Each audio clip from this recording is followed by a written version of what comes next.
Hey folks, Keough with some training footage from the last couple of days. I have a little bit from a bench session that I did or didn't do, and then I have a bunch of squat footage from today's session. The bench was 290 for a set of 4 with a narrower grip. The number itself wasn't terrible, and the bar speed was okay, and it wasn't like it wasn't like a super high exertion set, but I just felt pretty achy. I felt achy for the last couple of weeks, and it's time to really dial back my bench volume and my bench exertion.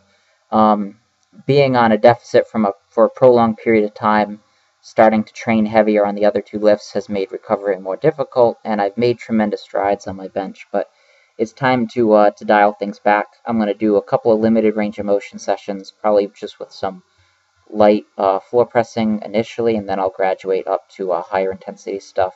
And I'm just gonna to keep doing things at a pretty light intensity until the achiness is gone, until my joints feel better, until my shoulders and my pecs and my elbow joints all feel better, because that stuff's been bothering me for the last couple of weeks, benching. Otherwise, squatting and deadlifting has been going pretty well. Squatting, again, was a good session today. I've been messing around with a little bit of jumping for activation work prior to my squatting, and it's really helped me actually feel engaged in my warm-ups for my squats. So I, at this point, still have no idea whatsoever what I'm doing with the jumping, and it's time for me to do a little bit of reading and a little bit of research on warm-ups for squats and ballistic movements and jumping, and how I can best incorporate those into my warm-up protocol for my squatting, because I really have no idea what I'm doing, and I'm just winging it right now, and I feel like I don't know how to jump, and I feel like I don't know how to program that stuff.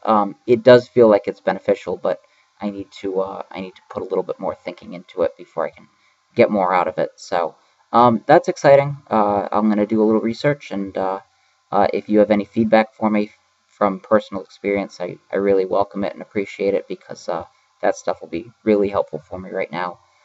Um, Warm-ups went well. I ended up filming everything today. My plan was to be quite underdressed for training today, and really focus on trying to get a good handle on my depth and watch my depth, because I always make excuses about it being a matter of not being able to judge depth from the front with my narrow stance, and it being a matter of my shorts making it look like my squats are a lot higher than they really are.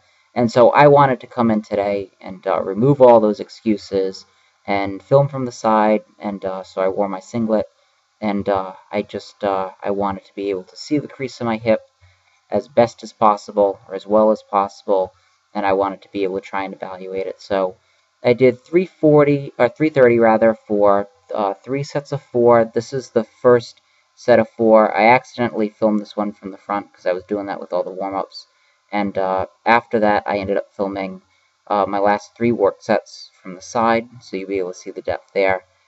Did 2 more sets of 4 after this one with 330, and then a set of 4 with 350, sticking very close to the programming as I said I would.